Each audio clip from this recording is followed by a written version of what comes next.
Good evening, and welcome to this week's edition of Cop Talk. We decided to do previous weeks. So this week we will be picking Liverpool's greatest central midfielder, as in singular, and this is episode 1. And then next week it will be picking Liverpool's greatest central midfielders, part 2. So this is episode 1. And next week will be episode 2. And what we're attempting to do is try and find the midfield pairing that actually balances itself. Okay. So, good evening, Con. How are you, sir? Hi, I'm okay, thanks. Good evening, Stoney. Good evening, Preds. And how are you, sir, Preds? Yeah, I'm all good. Thank you very much. I'm just having a few technical difficulties, as you can see. I'm all right. Thank you very much. As soon as I get this technical issue sorted, I'll be absolutely lovely. Listen, is that all of this artificial intelligence that you're trying to set up in the background there? Is that what it is, Freds? Possibly. Well, I've got to be honest. After tonight, mate, I might have to get the AI involved next week. Don't worry about it. Don't worry about it. See what I mean? So yeah, go on. I'll you carry on. I'm in the background. Don't worry. All right, no problem. So the order of the day, or the little order of the show, will be, we're just going to touch on very briefly about any transfers from Liverpool, ingoing or outgoing. We'll just touch very briefly on our first pre-season game. I think we've got another game on Monday the 24th, and then we're going to get into the main feature of the show. Before we start the main feature of the show, Pred said something that it's worth us obviously trying to agree on before we continue, and that's whether we pick players that are past or present. So we'll touch on that in a few minutes. All right. So good evening, Mr. Tabriz. How are you, sir? I am well. Good evening. Hopefully my Wi-Fi won't let me down this time. No problem at all. If it does, there's not an issue. If you have to log out, we'll be able to bring you back onto the show. So there's absolutely no problem with that at all. So yeah, we're just going to open up the show with an update really on the latest situation with Mr. Henderson. Thoughts, if I can just open it up. What are our thoughts on the current situation? So I think the money ball is still rolling in terms of what's happening in Saudi Arabia. Is it Thiago, Fabinho, and Jordan Henderson at this current stage that may have links going to Saudi Arabia? Jordan Henderson probably being one of the most prominent players currently with a financial package that seems quite handsome. What are your thoughts, Con? I'm pretty shocked. at it. When you talk of worldwide, and you're going to buy Jordan Henderson for 12 million, and then it's his wages. I don't know where the reports of his wages is. I've seen a lot of 7, and I just think to myself, what chairman would sanction that? It's giving him 700 grand a week.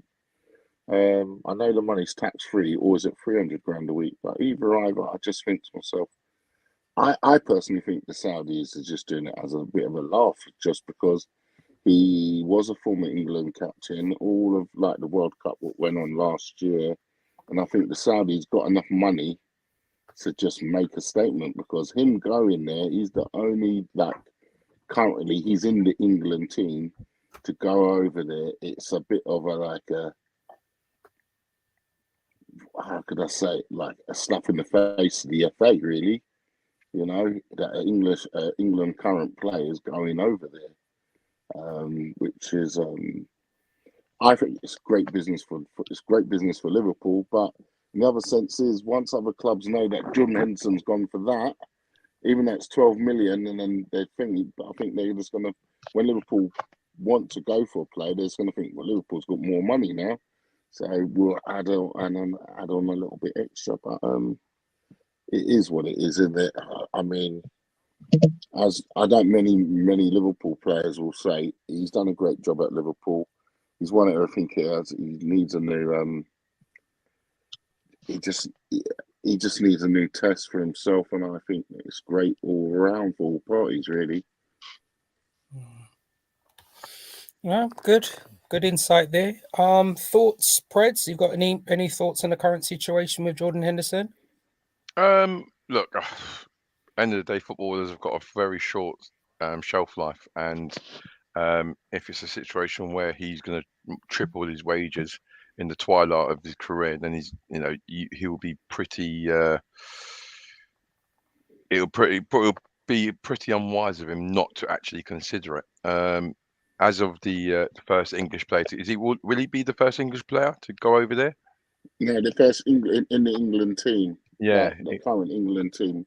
Yeah, and I think those who are old enough to know that we've seen a few leagues who have chucked money at it, and they wanted instant results.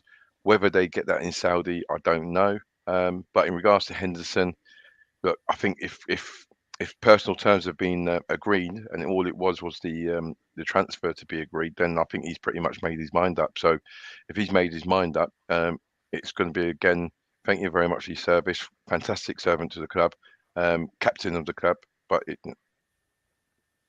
things move on, and if he's made that decision, then we move on.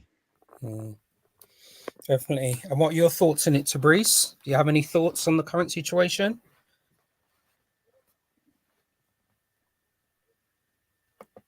Are you with us, sir? Is Tabrice with us? Has he got it on mute? I think so. So while he's sorting out his technical stuff, good evening, Vinny, sir.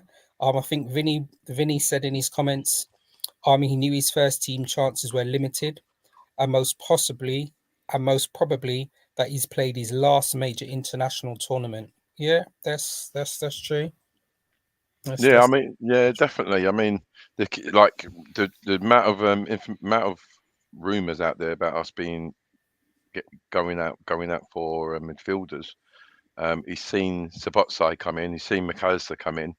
The emergence of Curtis Jones. Again, we don't know what's going on with Thiago. So if Henderson does go, if Fabinho gets transferred for the 40 million, then that's another player that he's going to have to get past as well. So 33, yeah, I agree with Vinny, absolutely. Well, as you said, look, I think most we can do is actually watch this space. I think this season probably would have been part of the transition that Jurgen Klopp spoken about as well. And as you said, 12 years at Liverpool, he's probably won, every bit of silverware that he could possibly have envisaged domestically for Liverpool. And if he moves on, as you said, it's just probably part of the transition. But it's football. We've seen these cycles, and I'm sure as a club we're big enough, we'll move on anyway. So we'll tick that Jordan Henderson situation off. That's one tick. We ended up playing our first pre-season friendly yesterday. Our second one takes place on Monday. Was anybody have the opportunity? Sorry, did anybody have the opportunity to catch highlights or see the full game at all yesterday? I watched the first half of it. Yeah, I tried to sneak it in, but the wife was on her toes and she weren't having it. It's pre-season. I ain't got a leg to stand on. When it's a league, it's like, yeah, brilliant. Pre-season, it's like, but I saw the highlights, and I think the one person that I kind of noticed was McAllister. I know he was playing a lower league German side, but the shape looked good. But McAllister, when he came on, very bright. His pressing, His awareness, his touch. He played a through ball for Jota for his 4th goal. So it was quite good to see McAllister out there. Szoboszlai, very neat and tidy. Very neat and tidy. Kept the ball moving, which is what we want. They sat behind a few times, but yeah, he looked very lively. Overall, listen, first outing, 4 goes to 2. They did score. One of them was an absolute worldie, by the way. One of their goals from a corner, and he's hit it from outside. Yeah, was it a corner, and then he's put it on the volley. The volley. Yeah. The guys put it on a 6-punch for a volley, and the geezers just absolutely hammered it top corners. Which in one of those you put your hands up, say fair play. The second goal for them, Tsimikas was badly out of position. We got totally exposed on the left-hand side, which made it a bit easy for him to go in, and he's actually smashed the ball like it was his last game. Like his last game, he actually smashed it. So it was a pretty pleasing first game of the season. Okay. What formation did Klopp play? Well, he played. Well, I think he played the 4-3-3, and then he's got Trent coming inside, and stringing the passes and stuff like that. We were getting caught a few times in that thing, but once we gained control of the game, you can see Szoboszlai likes to veer off to the right hand side of the pitch, which then allows Salah to go inside. Rotation was good. First game of the season. Fine. Okay. Oh, that's fine.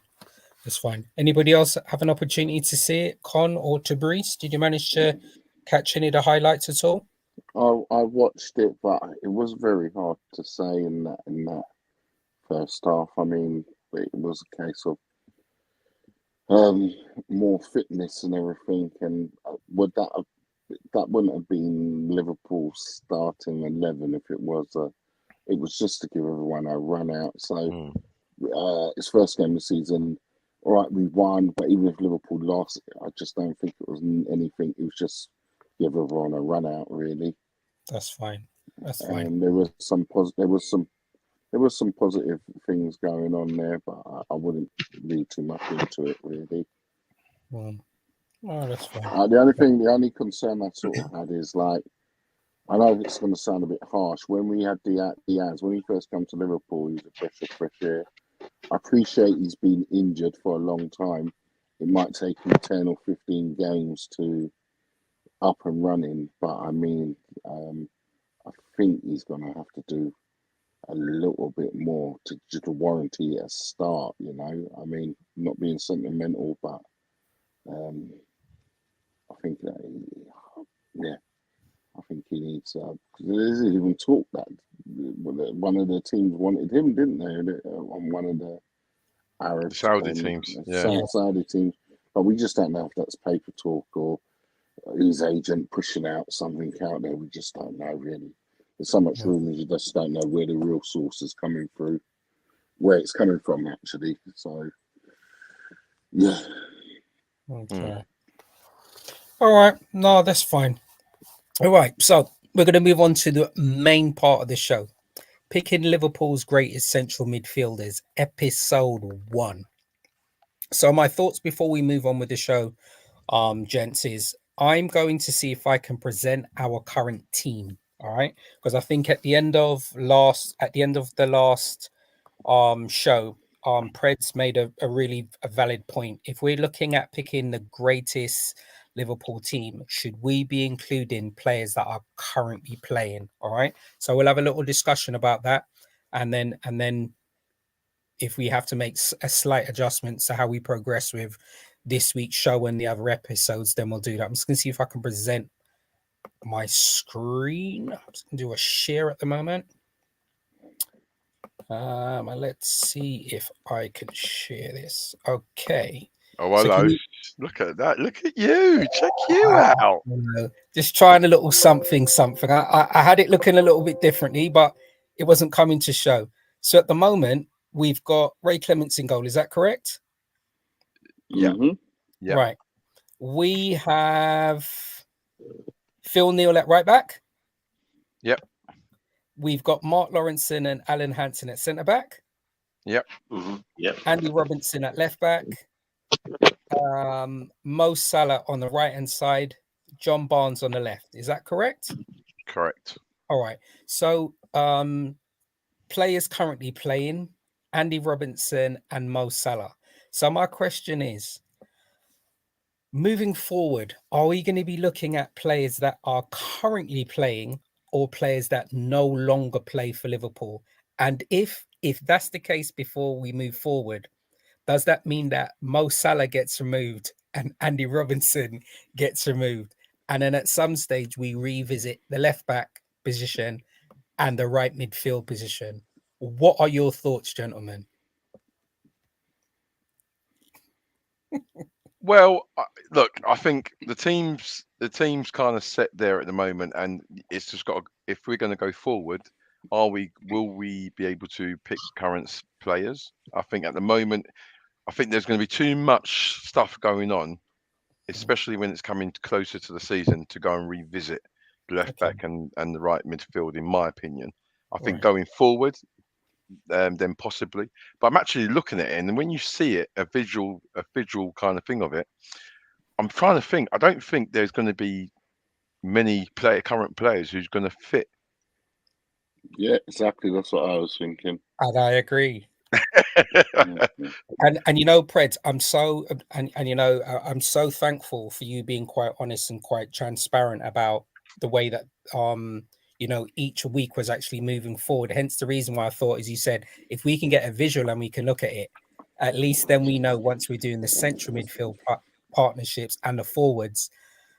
Not to say that we're going to comment about the forward positions or the midfield positions as it currently is, but I can't see any current midfielders getting in the team or any current forwards getting in the team. But as he said, I don't know. So, what were your thoughts on? Yeah, I think what Prez said was, I think that's a valid point. That is, I mean, when you look at the team, the current team now, after that, you just can't see. So I just think just leave it. Yeah. Tabrice, are you online? Have we got the audio with Tabrice at the moment? Can you guys hear me? Yes, we can. Yeah. We can. Oh, okay. Yeah, I mean, my knowledge anyway. Anything after or like before 1990, I'm kind of used to that. So just look at that. Listen, I mean, again, I can't really see any current players right now. So, and I mean, I kind of guessed anyway, even probably from the kind of goalkeeper situation. This, we're going to be talking about players from the 70s and 80s. When literally Liverpool were literally kings of English football. So yeah, I mean, I can't. Yeah, I think we should just keep it as it is. To be honest. Okay, brilliant. All right, let me just do that. Stop share. I like that. Hey, I tell you what, Artie's got his work cut out when he comes back. He's trying a little something. Yeah. Artie who? Artie who? Yeah. Yeah, I mean, Sony bring diagram and everything. I like it. Don't mess with the Blakes, All right. So, one thing that I probably should have asked before we started the show. Now, if you don't have it, that's fine. So this includes anybody that's tuning into this show and something also for the panel as well. If you don't have a pen and paper or an iPad or a board with a bit of chalk, then it's fine. No problem. Anywhere to make your notes. We're going to look at a series of midfielders, as you said, between this week and next week. All right. And hopefully by the end of this show, we'll just have one central midfielder. And as he said, the idea is we have two midfielders that actually complement each other as well. All right. So there's going to be some players that I'm going to speak about. Be honest, be transparent. We don't have to agree on anything until near the end of the show, but I'm just going to start putting some selection and idea of players out there. All right, just to see. We've got a few obvious ones, but I'm going to stay away from them. All right, so don't laugh at me, but we're just going to be mentioning central midfielders that have played for Liverpool. All right. Vinny said the team looks serious so far. Let's see if any of these central midfielders that we speak about feature. So, we had, and we'll just fret for it. Roy Evans signed Paul Ince. When did he come to us? 1997. He was with us for 2 seasons, wasn't it? Paul Ince. Before he went to Middlesbrough.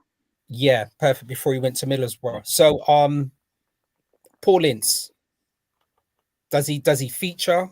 Do you think he was as prominent for Liverpool as he was when he was at Manchester United? He played for West Ham before that. Is that correct? Yeah, correct. Yeah, before that. So when he came to Liverpool, do you think he was still in his prime? Do you think he was declining? And do you think that he should feature in our top 10? Paul Ince, I'm leaving it out to discussion, gentlemen.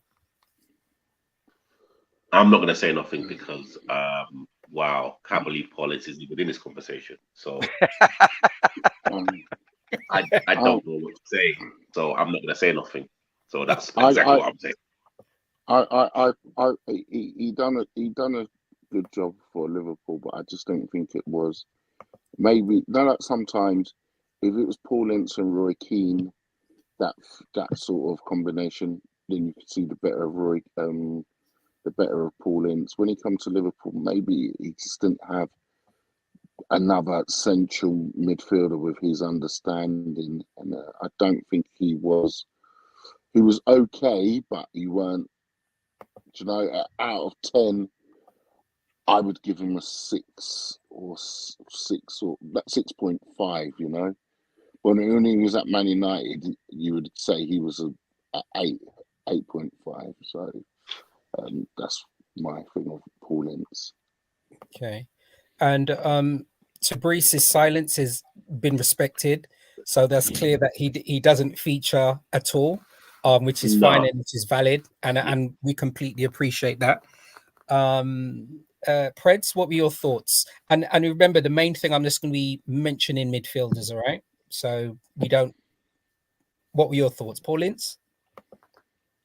No, not in the top 10. I think at the stage when he came to Liverpool, he just finished at Inter, and I think he'd already been through his prime, and I think he was just kind of going through his veteran stage.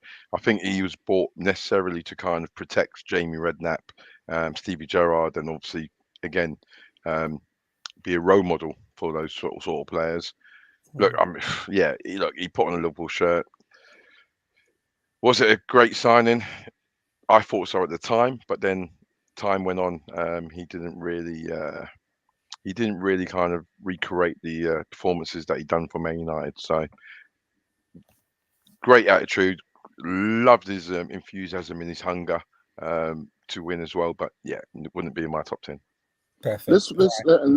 Let's be honest. If you didn't mention Paul Ince, I totally forgot he even played for Liverpool. You know that. When you just said, I mean, I just totally forgot. He's not a player. You just think. I think when you said that, I was like, oh yeah, he played for Liverpool. Yeah. It was like one of that, And that's the beauty of this show. That's the beauty of this show, Con. We're out there digging in the greats. You could have played for Liverpool for 36 seconds. But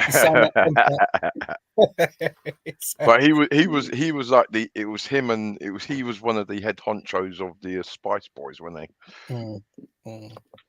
So a player that was signed, so Paul Ince was with us for 2 years, 1997 to 1999.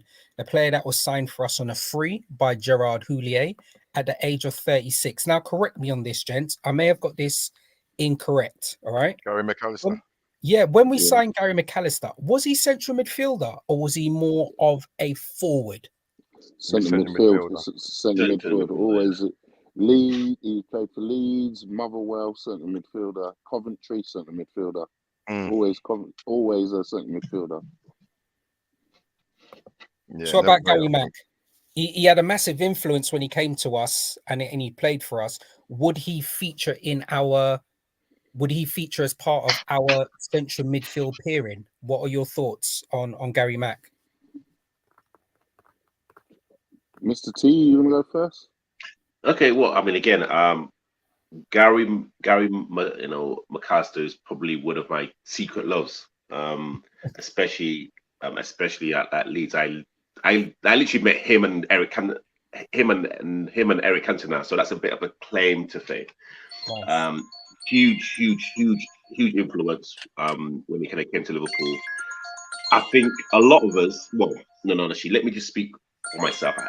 When we actually did like signing, I couldn't understand why we would, and again, it was past his prime. Thinking, what could he do that the midfielders that we already had couldn't do? And again, he just showed his class, his kind of patience, and he played football at his own speed. And that was probably one of I'd say Gerard Houllié's successful years. I think we won 5 trophies that season. Yeah. And he was instrumental in all 5 cups.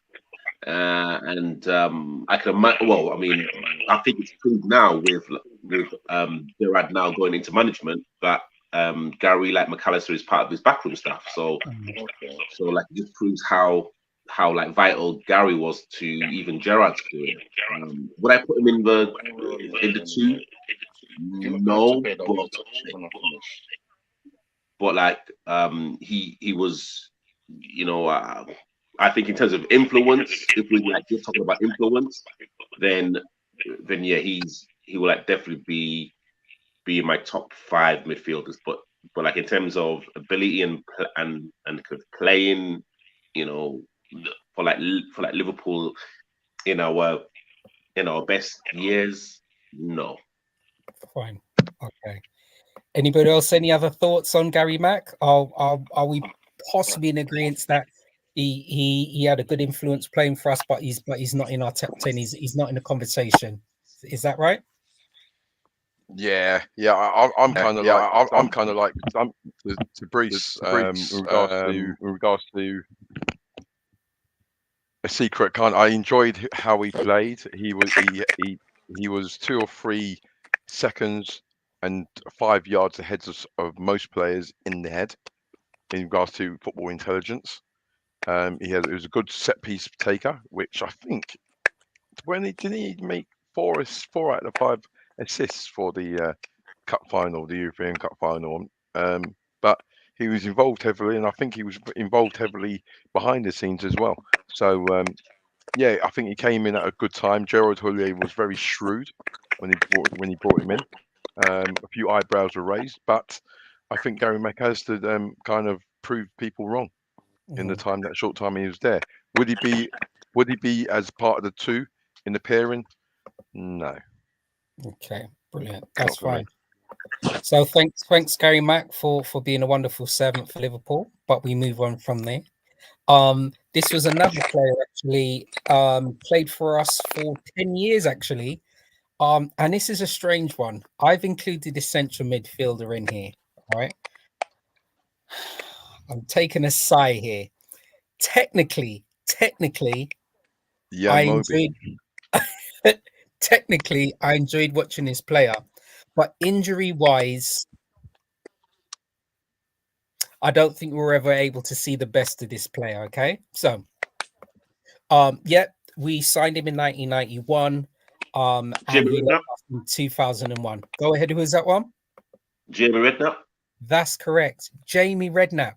And it was this player was such a bizarre thing. I mean, technically, Jamie Redknapp, I used to enjoy. He used to do a skill when the ball was in the air and it used to come down. He used to pluck it, but he used to place his instep and the ball. He used to just cushion it. So imagine standing on both feet. His right foot was in, and he just place it. And the ball used to be cushioned. I used to love the way he used to cushion the ball, technically in the middle of the park. So I don't know.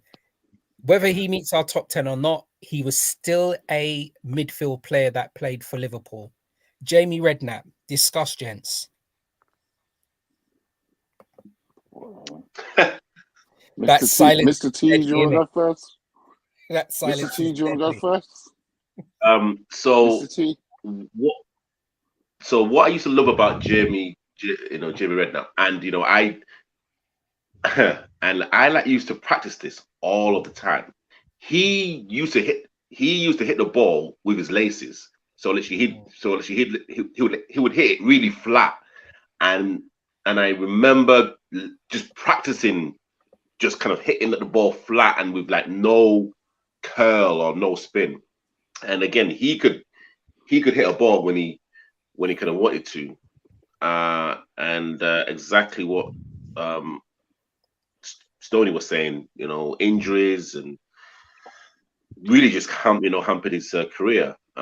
Got a few England caps, but again, he was a player that you like needed, i.e. like a Paul Ince or like someone that was willing to probably put their body on the line, and literally he would try and dictate play and literally try and get Liverpool going. Would I put him in my top 10? It all depends on who else you've got on your list, but I wouldn't put him in my starting 11. That's fine. Hand it over to the next person. I got to be honest. I'll listen. I'll tell the truth now. I will reveal my secret. I liked Jamie Redknapp until he started going out and got married to Louise. Okay. That's everything. Yeah, and then after that, I was like, I didn't want to know him. well, what are you trying to say? He's a bootleg Beckham. Yeah, you said that, not me. I think Jamie. You know what? I think Jamie Redknapp, on the balance of it, was probably, if you're going to compare midfielders, and I'm going to compare him with Frank Lampard, I think he was probably better than Frank Lampard. Although injuries plagued him massively, which, like you said, it reduced his appearance for Liverpool. It reduced his appearance for England. Because when he was playing, he was actually quite a skillful, silky, not skillful, technically gifted lad. Who could go box to box. He can pick out a pass. He can spray it. Loved it. If you gave Redknapp time on the ball, he will punish you with his diags and his sprays. But yeah, it was his injuries. So for me, just because he went out, we got married to Louise, he's not in my top 10. Okay. Wow. Well, that's fine. Louise, you got a fan here. And yeah, for that, yeah. Just make sure the wife's not around. You know what I mean? Okay. That was back in the day. It was back in the day, man. Don't worry about that. It's all good. It's all good. All right. So Jamie doesn't make that. Sorry, Jamie's not in the equation at all. Just for the simple fact. So hold on, press. I mean, hopefully you had clean sheets when literally Louise was like in her prime, because boy, I can't even imagine what like you was up getting up to. Listen, I'm not a gentleman. Never reveals. You know what I mean? Never reveals. But yeah, Louise is all right. That's man. I heard. So this next player, we purchased him in 2007, and in 2010, so that's season 2010, 2011, he got our player of the season. Mascherano. He's a Brazilian. And not Lucas. Lucas Leves. Yeah, Lucas Levia. He's a central midfielder. When he was with us, it took him a little while for him to actually hold down that regular first team, but I think, or I recall, around the time he ended up being quite a fan's favorite at Liverpool as well. So I think when he left, was it Napoli that he went to? I think when he left, he went to Napoli, wasn't it? And he had a good couple seasons out in Italy as well. So Lucas Levia does he make our top 10? Nah. Definitely not. I can't even believe you even mentioned the man's name. Seriously. He's a central midfielder that played for Liverpool. Without me mentioning it, that's almost like discarded. I had to put it in there just in case he was one of you guys' favorites. So Lucas Levia, Con's already given him a no point. 10. He played for Liverpool for 10 years, 7 goals. I mean, oh my God.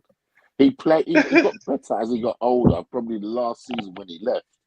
But them other 9 years was just a waste of time, man. They were, be honest, they were, I mean, them 10 years, what was he? I mean, they were just a waste of time. He got better when the last season when he left. So Conway's just been very economic and has just said no straight away. What are all right. Let's bring. Sorry to just cut one more little stat. Yeah, he's Brazilian. So 2007, he made his Brazilian international. Okay, and in 2000, and he how many years did he play for Brazil? Can someone have a guess? No, go and tell us. 30. He played 6. How many caps did he get? That just says it all, do you know?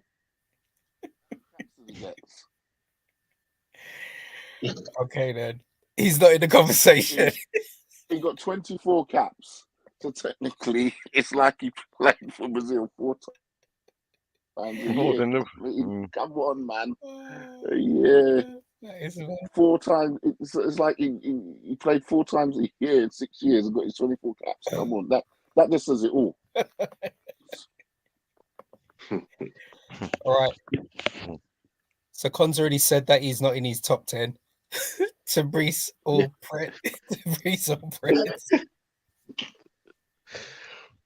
You know, he was efficient. You know, I think he could have gave. I can imagine a lot of youngsters who were vying to actually play professional football that kind of sense of hope, because he didn't do you know what, he just kept Liverpool ticking over, exactly what Dunga did in the 1994 World Cup. Nothing flashy. He was like there as kind of part of the furniture. And sometimes you need a player there that's unassuming, isn't really going to be pulling up trees, but you know, again, that's just there just to kind of keep things ticking over. Would I put him in the conversation? No, but I mean, again, you know, like a decade at Liverpool, that is a hell of an achievement. You know, you can't really knock him for that. And yeah, exactly what Con said.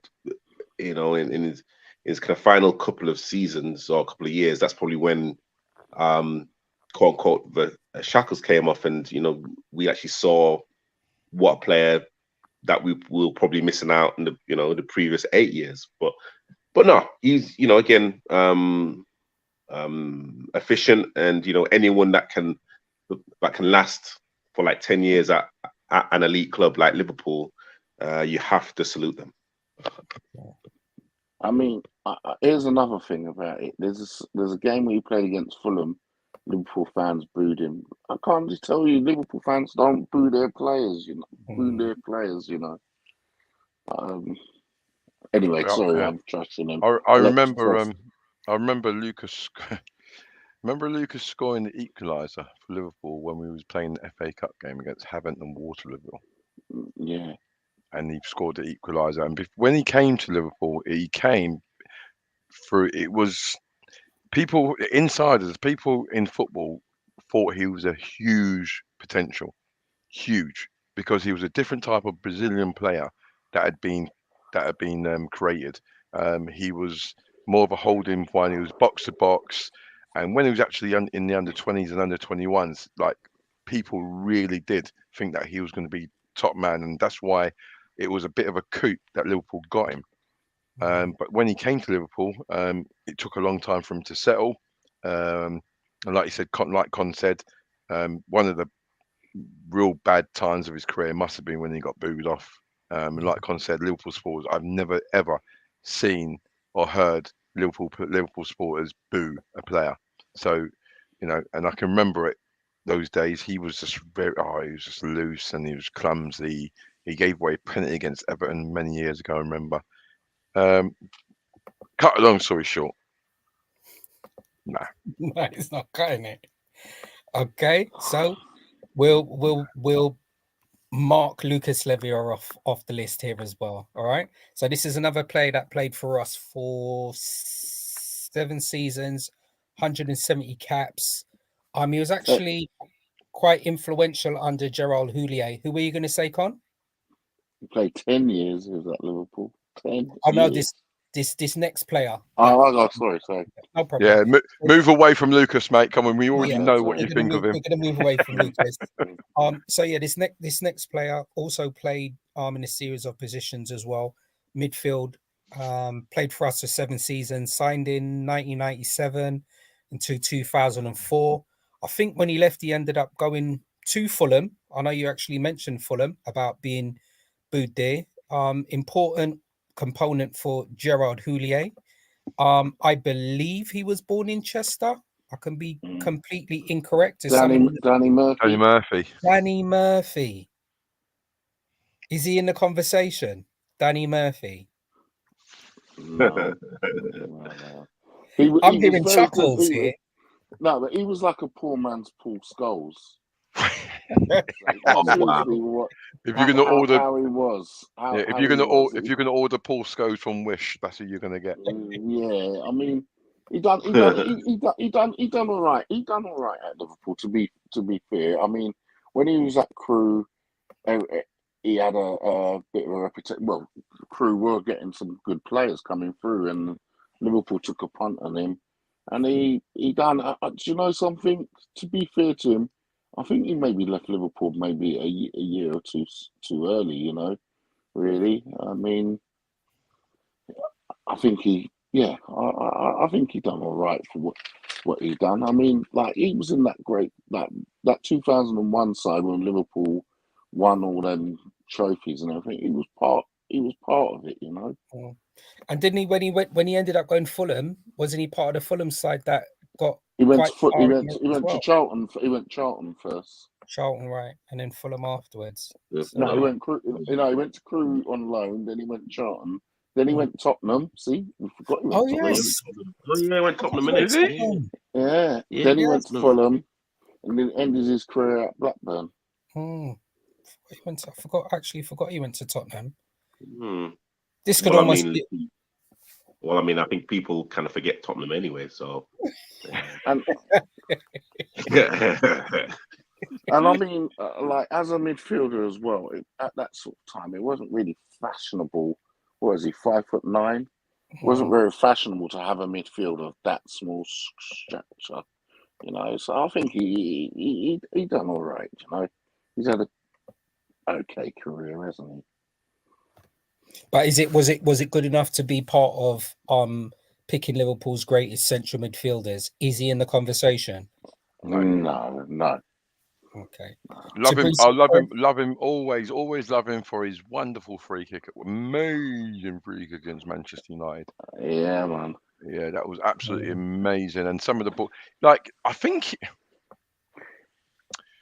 technically he was on point. He can spot, like Jamie Redknapp. He can spot a pass. He can deliver. He can execute. He was just sometimes a little bit inconsistent, but generally, I think it was a tidy play, and I like Danny Murphy. I really did. As a part, in regards to our exercise and our objective of the greatest Liverpool side, no, it won't be in there. Not for me. Fine. Okay. So sorry, Danny Murphy. We'll be moving on from you. This player was. Do you know what was interesting? When I was actually looking through a lot of the midfielders I've actually played for Liverpool, it seemed like there was a reoccurring feature, and the reoccurring feature was injuries always had an impact on players' careers or what they could possibly have done at Liverpool. Here's another midfielder who was plagued with injuries as well. He's played for us 2005 to 2008, 51 caps. I think we ended up purchasing him from Valencia. I could be wrong. You guys can correct me when we say it. Do you remember when we bought Momo Sissoko. Yeah. He's Yeah, quite rangy. He's like a quite gangly central midfielder as well. bootleg Vieira. That's got to be constantly. We bought a lot of bootlegs down at Wembley Market. We went. Yeah, man.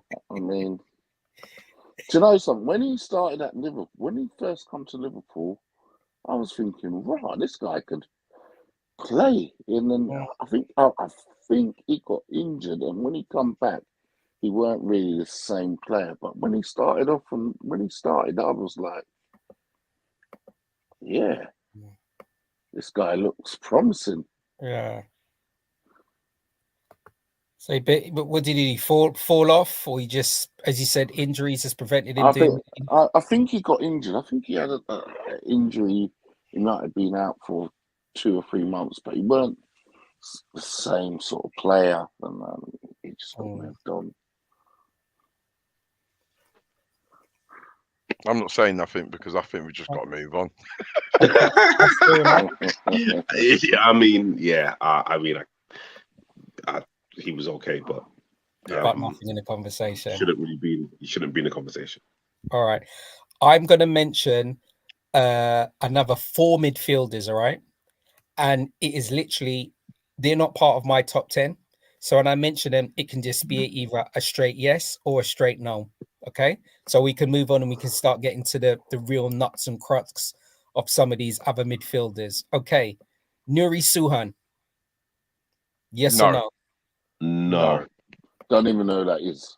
Yeah, exactly. I was thinking, Brendan Rodgers got him in from Borussia Dortmund. There you go. And he came in on loan, but no, he didn't happen. I don't even know who he is. Didn't even remember. Know who he is. He played 12. He played 12 times for us. Don't even know who he is. I remember Brendan Rodgers was bit like hyping him up, saying that if he had a combination of him and the Welsh Iniesta, we've got the best midfielder in the world. Yeah. Joe Allen. And that's the point I was going to say. So Nuri Suhin was a straight no, and Cons just said it. Joe Allen, is that a yes or a no? No. You guys are brutal, you know. What about Emre Can? Remember we bought Emre Can? No. You don't remember when we bought him? Oh, that's definitely a no. That's a no. I mean, wow. We are really scraping the barrel here, aren't we? I'm doing it on purpose. He's flirting with us. That's what he's doing, mate. He's flirting with us. I'm doing it on purpose. Next. Let's start warming up now. Adam Lallana. No. Anybody else is quiet there? Is he in or is he out? He was important. Yeah. You know, I think he's out, but like, there's got to be a special mention, though. I mean, yeah. You know, he kind of reminded me of a kind of mixture between Gascoigne and Joe Cole. Like he just had that ability, and again, I think his energy was underappreciated. He started off a lot of our kind of pressing game. But again, I think injuries took his toll, really. But no, a special mention. But one moment. I know you said injuries took his toll, but it's a bit strange, isn't it? Injuries took his toll at Liverpool, but he seems to be playing every week for Brighton. Just saying. Different levels, I suppose, right? Well, Brighton beat Liverpool twice last year. True. I think he was involved in both of the games. That's true. That's so true. And he didn't look out of place either, did he? But he was one of those players. He's a big fish in a little pond, and then goes to a big pond, and it's like. But I think you kind of hit the nail on the head, Stoney. He actually was one of our most important players in regards to setting the press. As soon as he went to press, everyone else just clicked into thing. He had some really good touches, really good football intelligence. It was just injuries when he did start to have a little bit of a consistency. He got injured.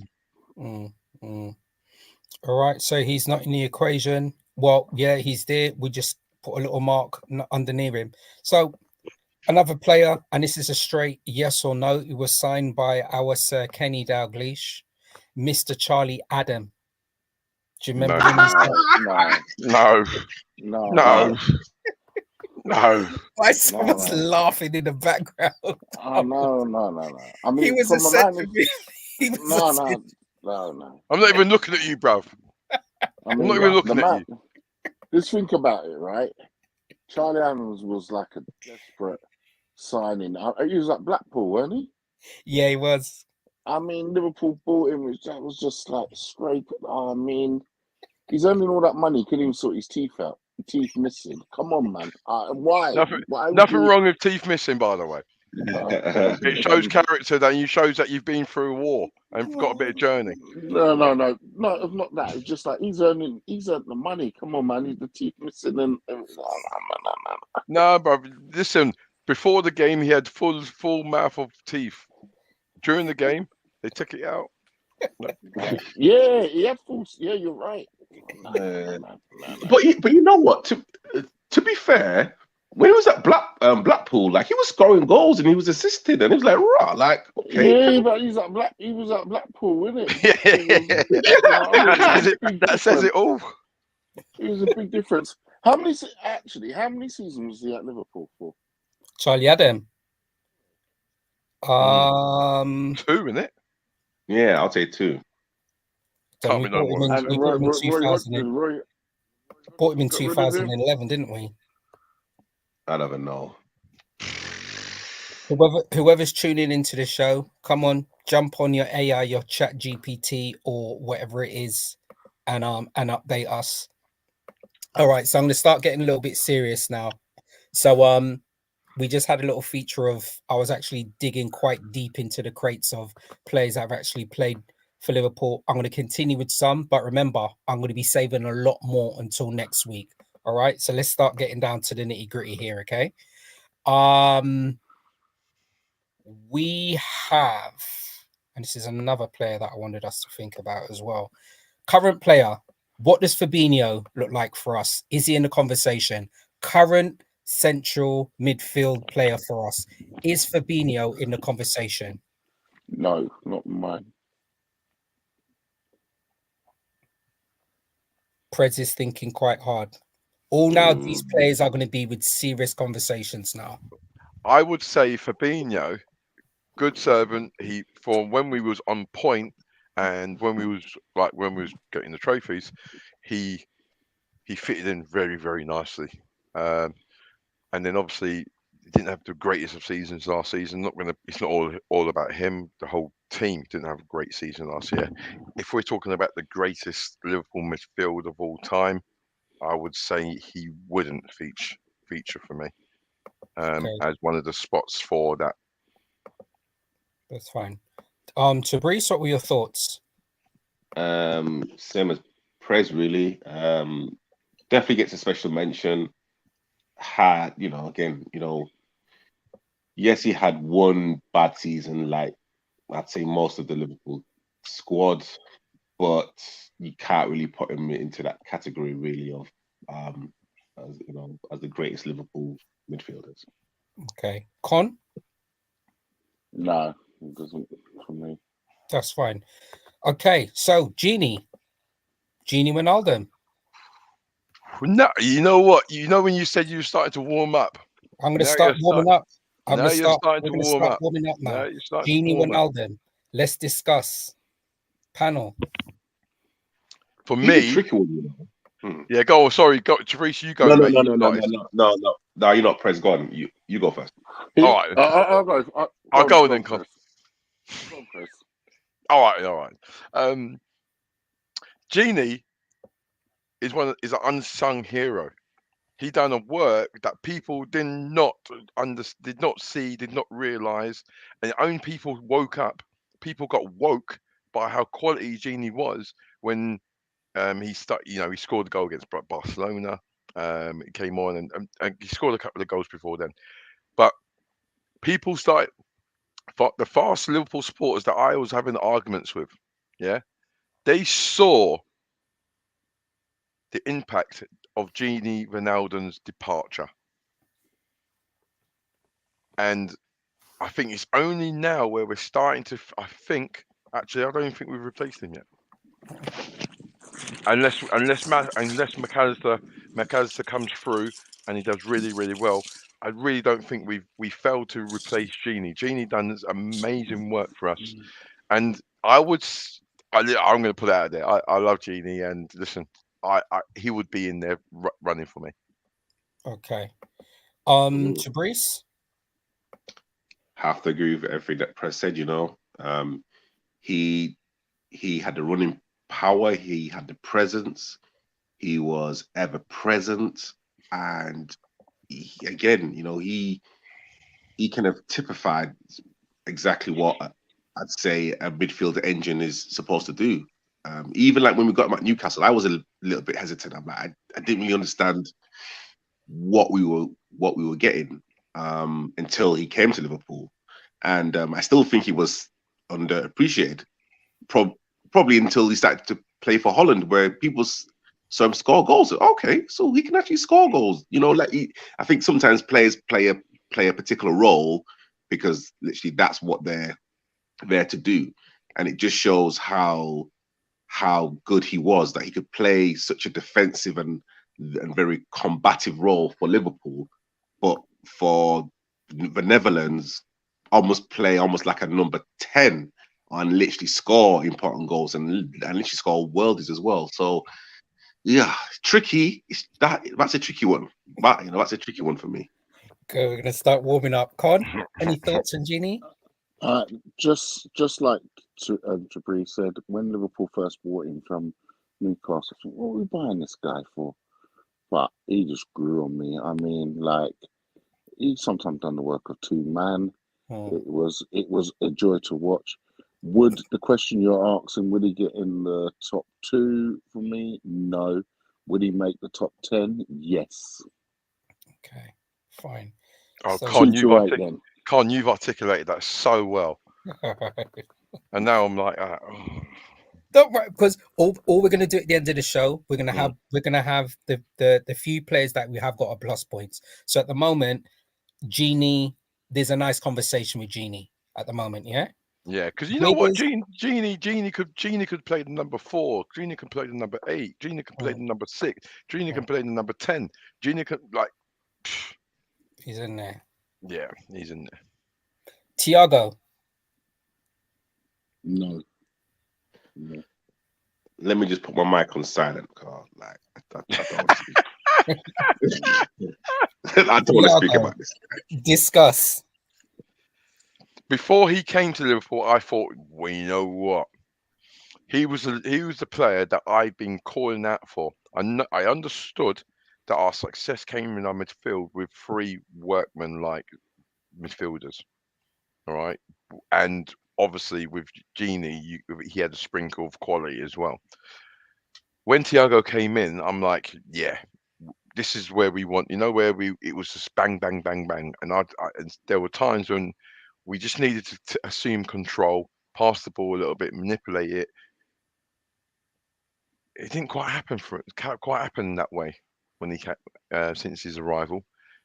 Great effort. You can see that he's got good influence behind the scenes. You can see that he's got quality, but I think it's like a running theme at the moment. Injuries.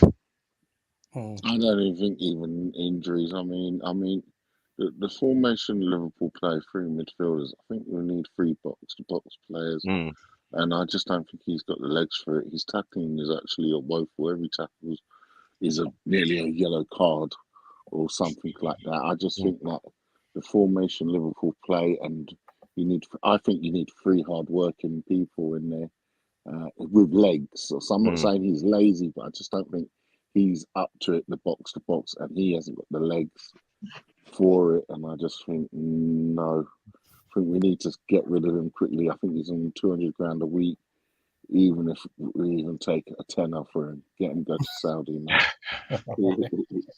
And get him off our wage bill. Fabrice, is that a yes or no for you, sir? It's a no for me. I think he came in to replace Gigi, if I'm not mistaken. And I think what Press said even before, which like a penny drop for me. Like Gigi could play anywhere in the middle, and then we replaced him with Thiago. That was just hot, literally just hot air, and it's kind of, and you know what, and it's kind of not really shocking that now we've kind of reverted back to Klopp's type anyway, with hard working midfielders. So for me, no. Okay. Jordan Henderson. Look, he's been the skipper of Liverpool Football Club for a few years. He's, I think someone put it up in the chat. He's a skipper who's won everything. Has he? Yeah. I'm not gonna get sentimental on him. He's a great servant. He's done whatever he can, but he could get in the top 10, but he wouldn't be above Genie, and he wouldn't make my first two. I'd agree. Tabrice? It's a hard one for me because I do love Hendo. I think you guys know that I love Hendo. So yeah. Okay, so are you if we're saying looking that at as a Liverpool fan, or are you saying that as an England fan? Because I know you support England. Oh Jesus! You know what? Let's not go down that road. Joke round there. Okay, so on sheer ability alone, no, and I'll stop there because I can't talk bad about Henderson. I will have nightmares. Okay, so I've got a few more now. Remember, bearing in mind, there's going to be some players that I have not mentioned this week. Purposely, I'm saving them until next week. Okay. I'm purposely saving some to next week. So at the moment, current player that is in the conversation for being one of the central midfielders is Gini Wijnaldum. All right. That's one of the players. Dietmar Hamann.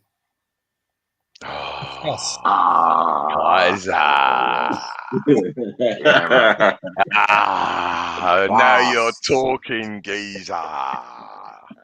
You're on the right page now. Yes. Yeah. If we could mold someone, if we can just mold someone and just and just produce them as a holding midfielder. Listen, this guy, he changed. When the Champions League, when we won and when we come back from 3-0 down, right? I know people said like Gerrard started the charge with the goal. It weren't Gerrard. It was Dietmar Hamann. And I don't understand why he didn't start in that game. But apart from that, this guy was German effectiveness. Like effective, like what was it? What was that saying? That saying on TV? I can't remember anyway. I'm sure someone, but he was just a machine, and he'd done his job, and he'd done his job well, and he just listen. I could wax lyrical at this guy. When we bought him from Newcastle, I thought, all right, let's see what he said. When he come to Liverpool, he just notched up at some different levels. Yeah, he did. So, to me, would he make my top two? No, but would he make my top in my 2 to 8? Yes, he would. He would go ahead of Henderson. Yeah, I agree with you on that. When we and it'd be very difficult in that my top 2 to 8 to see him and Genie which one would go ahead of one another. It'd be very, very tight to see which is which, But yeah, he was some player. It's hard, isn't it? All right, so is he in the conversation or not? He's in the conversation, definitely. Okay, so at the moment we've got Genie in the conversation, we've got Dietmar Hamann in the conversation. Mascherano. Yeah, he's in the conversation. I mean, when we paid that money from West Ham, I was thinking, because he didn't really stand out at West Ham, did he? Or did I miss something? He didn't stand out. I tell you what a player. Oh, what a player. And then when he went on later on, I see the man playing centre back, and what a player, man. And what a bargain as well. It's just like, what a player, man. He's definitely in the conversation. Definitely in the conversation. That's what I like to hear. See, I told you I was going to start warming up, you know. So, definitely in the combo. Red's thoughts on Mascherano? Oh, mate, I see what you don't. Obviously, there was a bit of controversy with him and who was the other Argentine? Tevez. Tevez. There was controversy between them two joining West Ham and X, Y, and Z. When we got Mascherano, I was very happy because I know that he didn't set the world alight in West Ham, but he's one of those players that does so much work that people don't see what he does. Not very rarely, but I think people are naive to what the work he done and the influence he had on the pitch and on the game as well. He was a really good player, and I was so gutted that he went to. Was it Barcelona? He went to? Yeah, Barcelona. Yeah, that's correct. Yeah, he went to Barcelona, but I think if we had Mascherano properly in the cup era, then we'll be on bits, mate.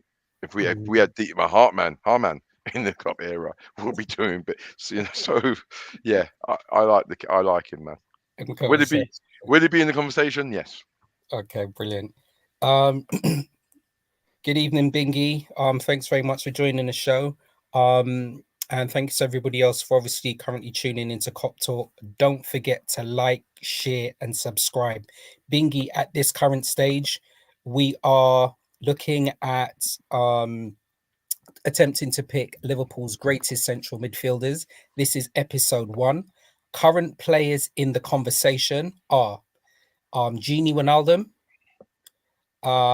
We have Mascherano in the conversation, and we have Dietmar Hamann in the conversation.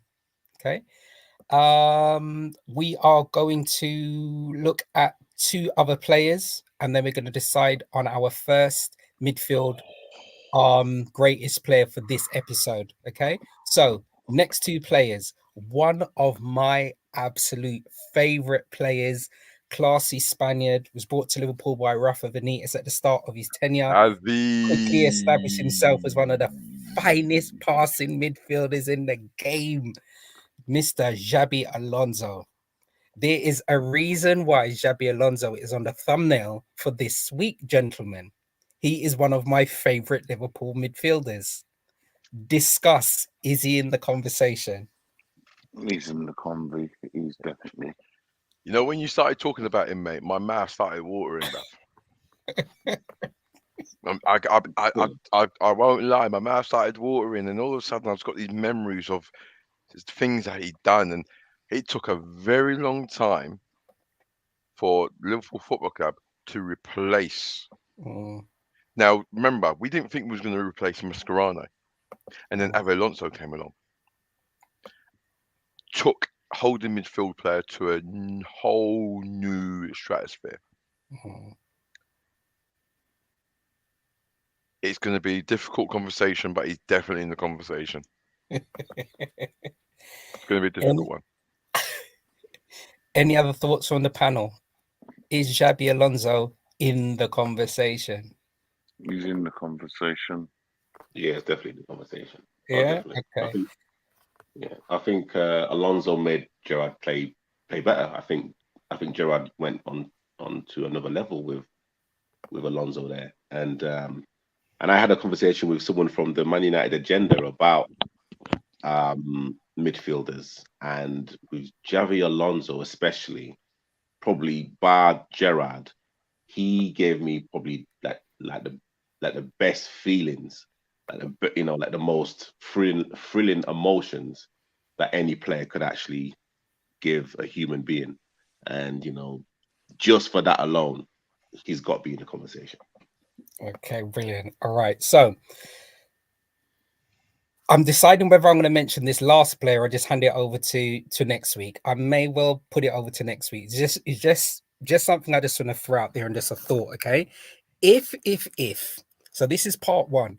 If we decide to choose a midfielder this week, and then by the end of the episode last week, we end up finding that there's 2 midfielders from the next week's episode, Are we allowed to use those two and take this one out as a pass, or does it have to stand with one from this week's episode and one from next week's episode? I got to be honest. I got to be honest. I think we might have to start creating it. We might have to think about a suspension. to be honest, you're dangling the carrot. Name that player first, then we'll tell you. Well done, You're Connor. dangling that carrot. Years, isn't he? You're dangling the carrot to us. You're making my mouth. You're just making my mouth because you're making my mouth water. Making my mouth water with talking about Alonso and all that. Come on, man. Stop flirting with me, man. Stop flirting me. Your last player could be McAteer for all we know. So let's name your last player first, then we'll get back to listen, if you come out with Biscan, I'm gonna listen. If you come out of Biscan, bruv, and you hyping me up all this time. So if you come up with Jimmy Carter, I'm looking for you. This player played for Liverpool between 1981 and 1988. He ended up winning 5 league titles, European Cup, FA Cup, and 2 League Cups. He spent 7 successful years on Merseyside when Liverpool basically ruled the league, scored an FA Cup final win over Everton, and also helped us clinch the double in 1985-86 season. Steve McMahon. Nice. Come on, lads. It's Ronnie. Come on, lads. But you know what? This not Jan Moby. No, this may be a question mark on this, all right? Moby left in the 90s. Okay. There may be a question mark on it because I may have got this player's positioning incorrect. So if it is, then we can remove him from the list. Craig Johnson. Yeah, he's not a midfielder. He's not a midfielder, bro. He ain't a midfielder. Number 10. He was more advanced, wasn't he? Yeah. All right. Yeah, see, that's why I said. Do you notice? That's why I said I was going to save him near the end. What, man? All right, so hold on. I'll tell you what, such an anticlimax that was. I'm disappointed because next week, if you don't put the 2 what I want, this next week's going to be serious. I've got one last player, and then we have to choose who's going to be our first central midfielder for episode 1 because next week there's going to be a problem. That's all I have to say. Okay, Steven Gerrard. Discuss. Yeah, he's got to be. He's definitely in the conversation. Yeah, he's definitely in the conversation. He's the number 1, isn't it? Well, he's my number 1. He makes that centre midfielder. Yes, he does to me. I've got to be honest. I think we've had a really good conversation, everything like that, and then you drop that one, and it's like, okay, look, yeah, just put him on your nice little visual display there. Okay, yeah, Steven Gerrard, he's there, man. Me, I mean, unless Perez and Therese doesn't agree, but to me, when you said you want to have two centre midfielders, and the ones what you've named, some of them made my top 10, but he makes my top 2. Right. I don't know about Perez and Therese. So my question is, okay, we're going to go back and we're going to see all of the midfielders that we said are involved in the conversation for episode 1, and then we have to pick who our number 1 player is. So my question is this: if any of the players that are in the conversation this week do not end up being our number 1, are they able to be part of the conversation for the episode 2 next week? What are your thoughts?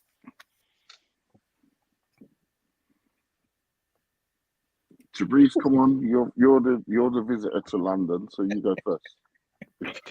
No, I'll let someone else go first, and then I'm answering. That's a hard one, ain't it? It is. It's a hard one. So I'll just say it again. If there's a lot of players that have been in the conversation this week, and I'm just going to go back through them. Genie has been in the conversation this week. We've had Gerrard in the conversation. We've had Xabi Alonso. We've had Mascherano, and we've had Dietmar Hamann. Out of those players, we have to choose one. Okay. Once we decide on who that number 1 player is, are the other 4 players allowed to be part of the conversation for next week? If they're not, then I'm not even going to discuss them next week, because I've actually got a different pool of players that I haven't even spoken about for next week. I think that's kind of quite prominent, that we've got so many more quality midfielders to talk about. Unfortunately, we can only pick one today, and we've got to make a decision. I vote to say let's go on a bit more of a journey and embrace other players. That's fine. Okay, so at the moment we have to pick between Gini Wijnaldum, we have to pick between Dietmar Hamann, Xabi Alonso, Mascherano, and Gerrard. Out of those players, who will be our greatest central midfielder for episode 1? Gentlemen, do your 3, 2, 1. If Gerrard. I can ask Con to go first, who's your third, second, and first choice, please? No, it's just Gerrard. None of them else would be my other second pairing. So it's Gerrard. Okay. I'll take the gamble for next week. Okay. To Brees, if you'd like to do your third, second, and first, or if you wish to do what Con's done and choose your first, then we're happy with that. Third would be Ronaldo. Second, Alonso. First would be Gerrard, isn't it? Okay. So at the moment, we've got 2 for Gerrard. And Preds, if we'd like to do your 3, 2, 1, please. Gini, Xabi Alonso, and Stevie G. You guys have broken my heart. There was a reason why we put Xabi Alonso on the thumbnail. You guys didn't get the memo. Listen, I can only thank everybody for tuning in. I can only thank the panel.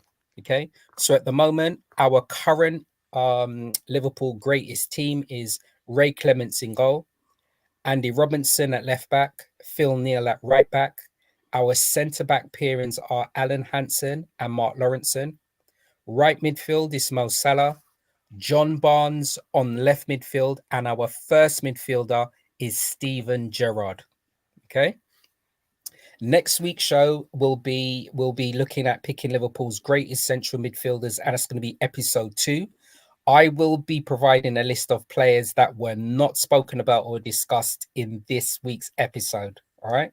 Next week, we're also going to be joined by Vinny.